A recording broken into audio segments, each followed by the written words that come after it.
Good morning.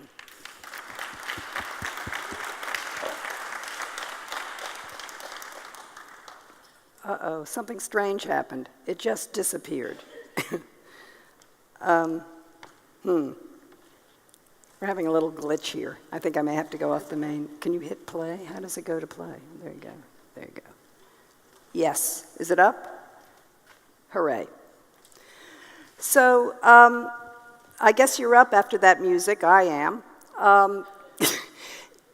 I live in New York City, so I'm used to noise, and I'm going to try to wake you up this morning if I can.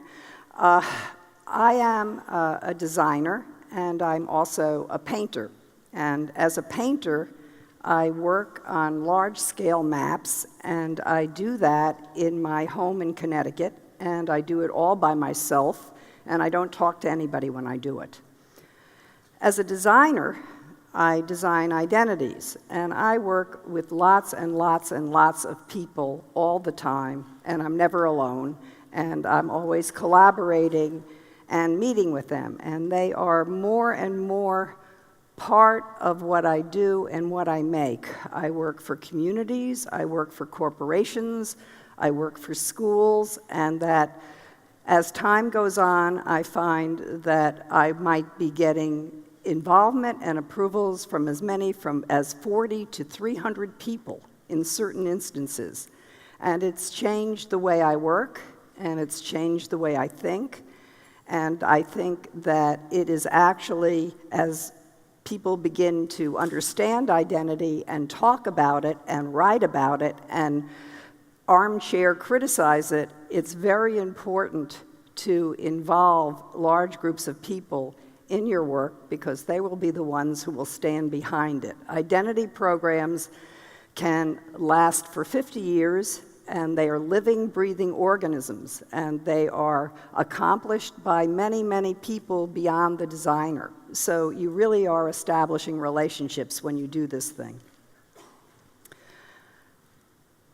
I'm going to show you some examples of things that are different, but all involve really working with people or having other people participate in something I'm making. And there's nothing more specific than what happened to New York City's coastline during Hurricane Sandy, which devastated the coast and damaged the boardwalks, which ran along all of Brooklyn and Staten Island in New York City. And you're looking at Rockaway Beach, which is a surfing area in Brooklyn. It's hard to imagine that people surf there, but in fact they do.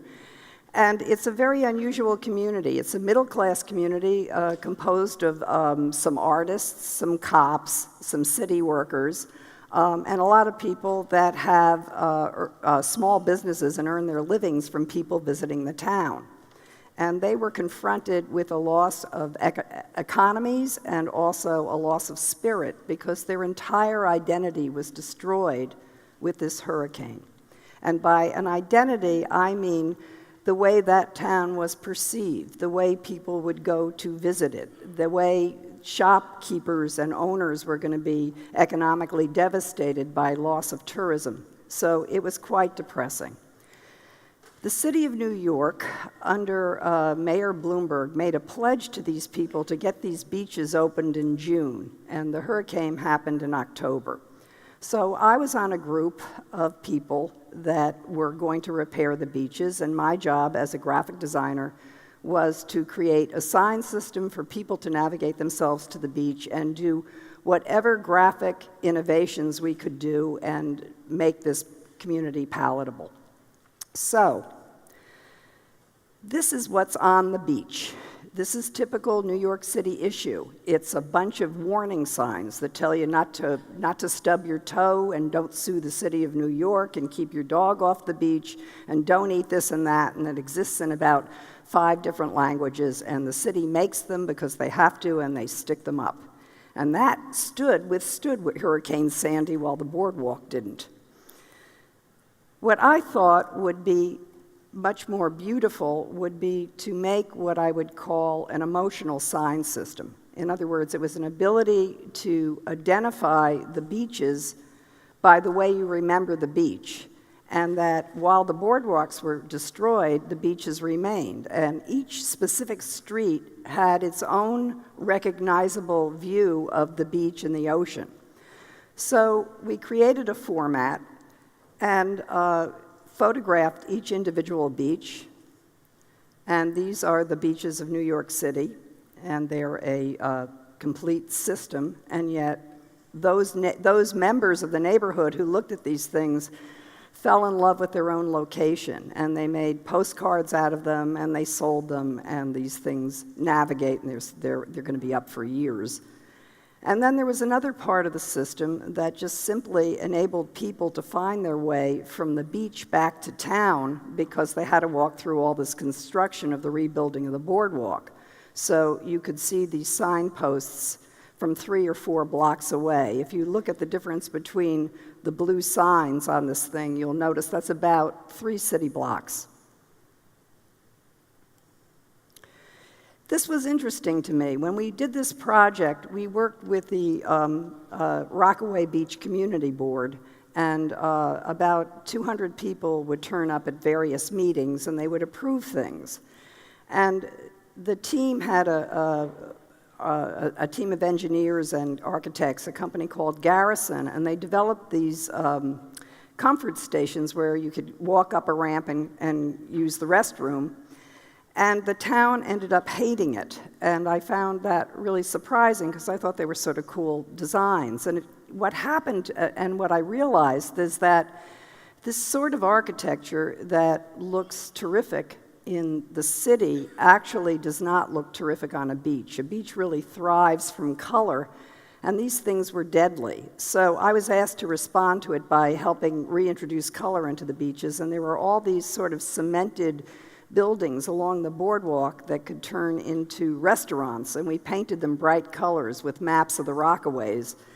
And these were very successful, and it was mostly because it reflected the neighborhood and the spirit of the place. About 20 different nationalities populate this beach and speak all different kinds of languages, and it's very lively and very active.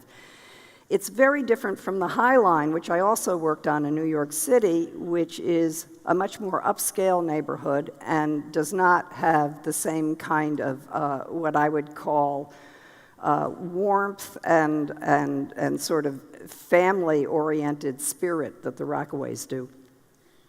Neighborhoods do have distinct personalities, and when you're designing for people, you really have to design for them, not impose what you think is your level of sophistication upon them, though you do want to try to make things terrific.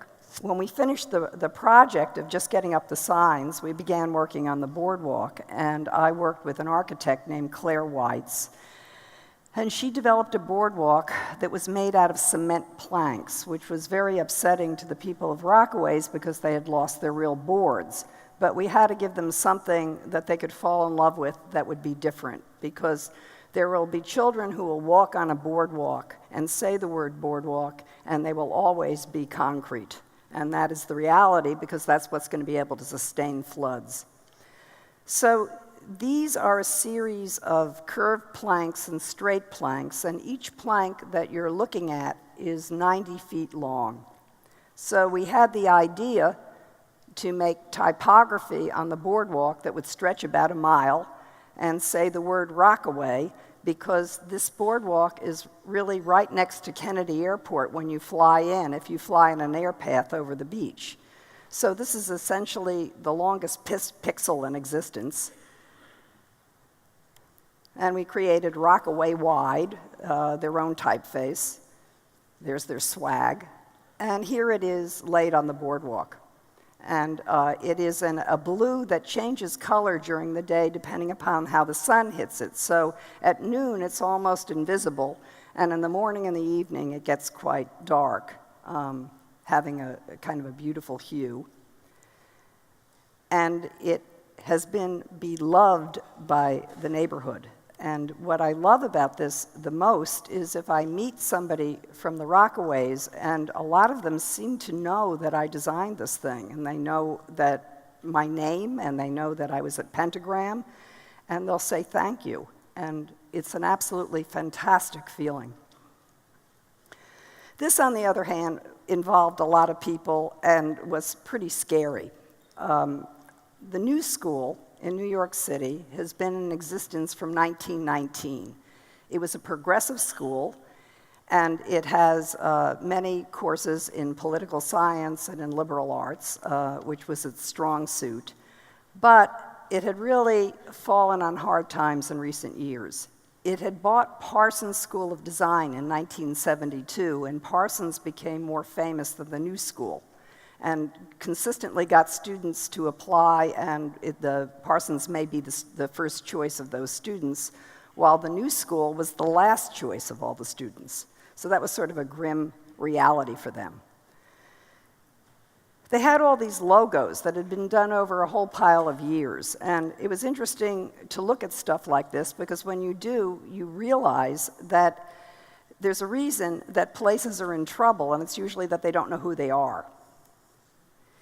There were lots of logos that we looked at from competing schools, and we found only one true fact about them, which was that if the schools wanted to appear like they were Ivy League schools, where really smart people went, they had serif fonts, and if they tried to be progressive, they had sans serif fonts, and that seemed to be the distinguishing characteristic.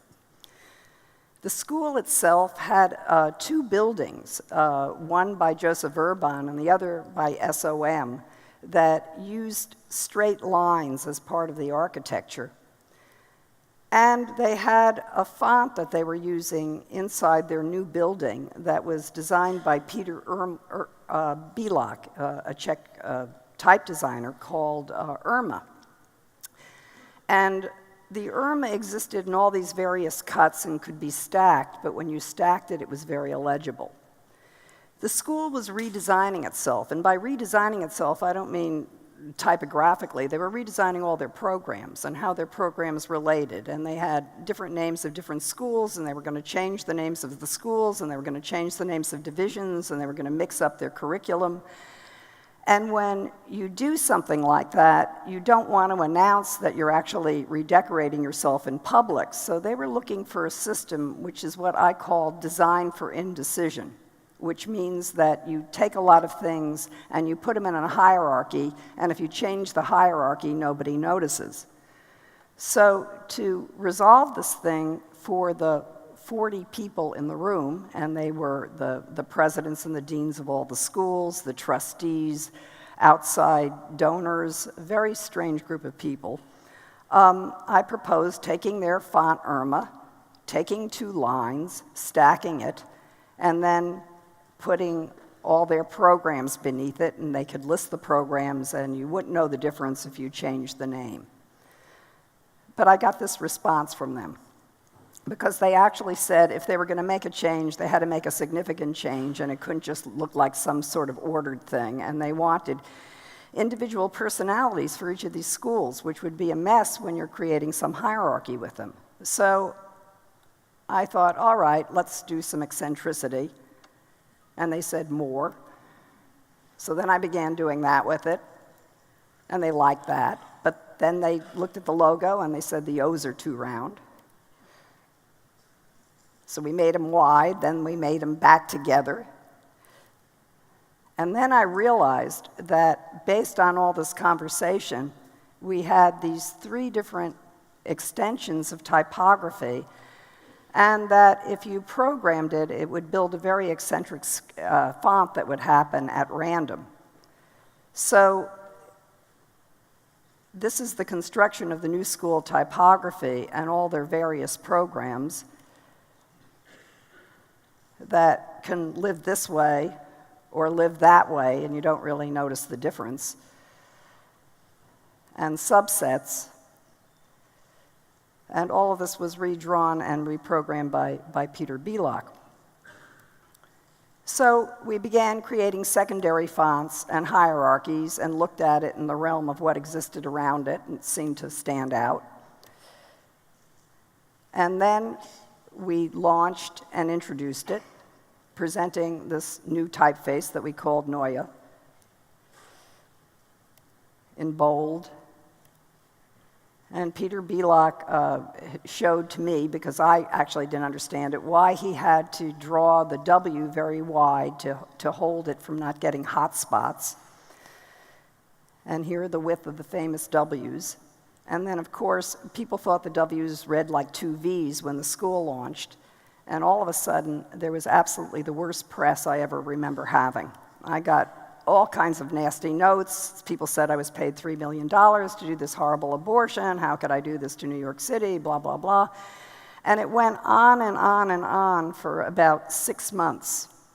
And then something happened. The students that were there who rebelled against it graduated, because this identity wasn't designed for them. It was designed for the next students.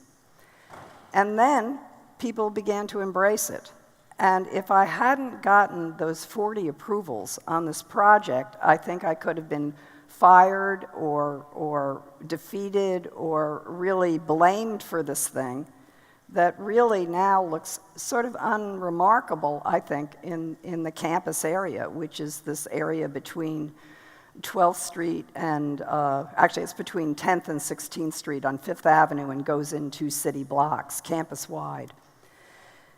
So it's been a year and a half into the identity after the terrible press. It's been completely embraced by the school, and we're working on currently their campus-wide signage system, which is a massive investment in an identity that initially got panned.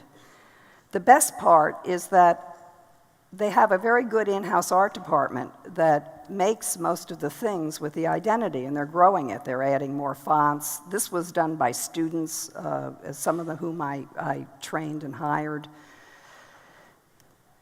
And that's my favorite use of the graphic, which was sent to me after the thing launched. I stand by that, by the way. I love this piece of design. This is an interesting project in that I feel like it's completely accidental, and I had nothing to do with anything except for putting something someplace and watching the public respond to something that existed because of the way they related to it and what it needed to be. The Center for Civil and Human Rights is the Civil Rights Museum in Atlanta, Georgia. And my client from the Public Theater was on their board of directors. And they had a big lobby space. They had something that you saw from the street that could house a pile of posters. There was a space that was about 14 feet high by 30 feet wide. And they anticipated that they were going to hang up political posters for every cause from all over the world. And they got posters from the Czech Republic and from Eastern Europe and from Africa and from Asia, and they were on every possible human rights cause, and they all came, and they looked terrible on the wall. And the reason they looked terrible, which I always sort of knew but didn't realize until I saw them all together, was that political posters touch an emotional chord. And when you look at them, it's not like graphic design posters that we make for AGI shows. It's really about making something that resonates with the public at the moment you have an anger to change something. And that if you can't read the language and you don't know the cause and you weren't there, it means absolutely nothing to you. So I looked at an array of posters where I recognized 4 of them. And I knew that if they were up on a wall, I wouldn't have any interest in it because there wouldn't be any relationship to it, which meant that you had to do something else that would evoke some emotional interest, like what your idea of protest was. So I made a mural for them out of the posters where I put up a hand that was like this and some radiated lines, and we blew up these posters because they were quite large. They also had this identity that was designed that had to do with the outside of a new building, which no one had ever seen before. So the identity had no recognizability either. So here's what we did as a mural, and this thing is tall and dimensional. I've never seen it in person. I've never been to the museum. I made the comp of the thing and the instructions on how to build it, and I sent it to Atlanta. They had no money. I did it for free. It got positioned in the front of this building like this, and then this really peculiar thing happened. The building has a big glass front, and you see the mural from way down the street. And if you walk up to the glass, you can put your hand on the hand in the mural, which is the way people feel when they go to the Civil Rights Museum. They want to be part of that movement. So people started photographing their hands, and they started posting their hands on Twitter. And then they started standing in front of the mural. And then it became a thing where it was this whole thing where students came and they went up and they began photographing themselves in front of the thing, or their hands in it. Or that people who were involved in the protest movement came and they imitated what was going on the mural, or standing in front of the mural. And here are a bunch of school kids doing that. And these things, I mean, almost every day of my life, I get one of these two tweets that are forwarded to me. If somebody I know goes there, I inevitably get a picture of themselves in front of this mural. It's the strangest thing I've ever seen. Here it is in the New York Times shortly after it opened, having nothing to do with anything. Like I said, I've never been there in person. They have dance classes in front of it. I think that's sort of charming. They made a lot of swag out of it. It's not sort of a thing that you would do that with. But what's fascinating to me is that the public made its own connection separate from my authorship, which was the first time I really had recognized that happening. And it was so much so that they went back and made an app where you can focus on a poster, touch your iPhone, and the poster will come up and it'll tell you the history of the poster, which is what the original idea was, but it didn't work because there was no emotional connection. So when you're working with audiences, you do have to be able to find something that brings them in and makes them feel attached. And this is John L. Lewis. He is the United States civil rights leader and hero of the movement, and his family in front of the mural. The Atlantic Theater is a small theater in New York, and if you know anything about New York drama, the founder of the theater is a terrific playwright named David Mamet, and it was founded with the actor Bill Macy. I don't know if that means anything to audiences here, but they're very important in U.S. drama circles and in movies. And they have this theater that puts on about 5 plays a year and only seats 150 people, but it's very prestigious because people come because of the founders and the very good playwrights that they have, and also very often the plays go to Broadway.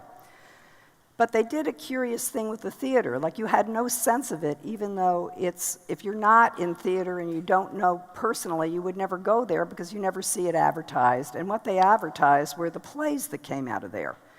And they went to a local Broadway company, and they would buy these strange posters for each play. And I've never heard of any of these plays, by the way. None of them are famous. And that if they're not famous, and the Atlantic Theater Company is very small on top of it, there's no reason to go and see anything at this theater because you don't know what this theater is. So essentially, they spent their money and their interest promoting something that only 150 people can possibly see in a night. And I had discovered from my work in the public theater that if you're working for repertory companies, the image of the place overrides the image of the individual piece. So I persuaded them to actually neutralize the plays and promote the theater by giving them sort of a strong, recognizable identity that they could put on all their plays and begin to promote and advertise everywhere in New York. And this thing worked instantaneously. Then I did what I typically do, which is hire a former student or a member of my staff to go into the place and to begin to make the stuff. Because when you work with these organizations, it's not just the identity you design, it's all the things that you have to create that actually make the place. So the most insignificant web blast actually matters as much as the poster, and that if you think that you're going to go in and make design and leave it there and that everybody's going to recognize what you did, if you don't have somebody consistently doing it, it will die. My problem with this identity, which came out last year and was very strong and really well received by the public, is that I really don't know how to evolve it, because I've got to get through the next season, which I'm working on right now, and it's actually very hard to move. So sometimes you actually design yourself into the corner. And I'm actually struggling with that right now. You can change the colors, but sooner or later you're going to have to change the form because it's quite limiting because you don't recognize the plays. We'll see where that goes. But I'll show you the next project, which is directly connected. I've been designing the public theater's identity and look for 23 years, which is a long time to be involved with one place because these things go on. And originally, it was based on individual plays, just like what I showed you previously, and I realized that the plays didn't matter, the place mattered, on top of which they had an educational arm. They had something called Joe's Pub that had all these kinds of individual performances that happened every night, and there was tons of stuff. So I began taking the summer posters, finding some connecting force about them, and getting a look for the season that about 5 people down at the public theater do every day. And I do it every year, so it's essentially changing the identity of a place every single year based on a summer festival. And this is the way it works. It starts with a big poster, moves into a lot of other things, becomes all the posters for the season, becomes every piece of advertising they do, and so forth, and goes on and on. And this has been amazing because if I didn't have the relationships with the people at the public to be able to do this, this thing would fall apart very fast. This was last summer. These are some posters. These are all the things from Joe's Pub and a myriad of publications. And every single web banner that I confront is always designed. It always looks right. It's quite an amazing thing to have happen. And it has to do with not just designing in a vacuum. It has to really do working with lots and lots of people.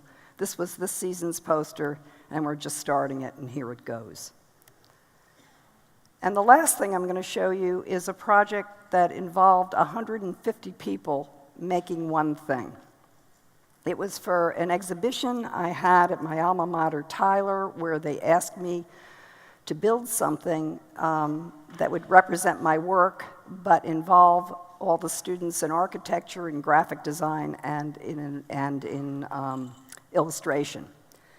So I painted a linear map of Philadelphia, where the show took place, created a color system, put the color system inside a model of the floor space, then broke the system up into a series of 150 areas of Philadelphia that were numbered and assigned to the students to fill in the details. And here's my manual, and here's the line weight, and here's the finished space. And here are people in the space, so you get the scale. It was made out of 150 pieces of paper and a rug that I actually painted. And the line weight is so heavy and powerful that it actually mitigates the difference in the hands that created the artwork. But it was really an astounding thing when you were in the space. And what I love about it, and what I want to do more of, is actually these incredibly collaborative projects with lots of people, because I think they're richer and they're fun, and the experience is best when it's shared with lots of people. Thank you.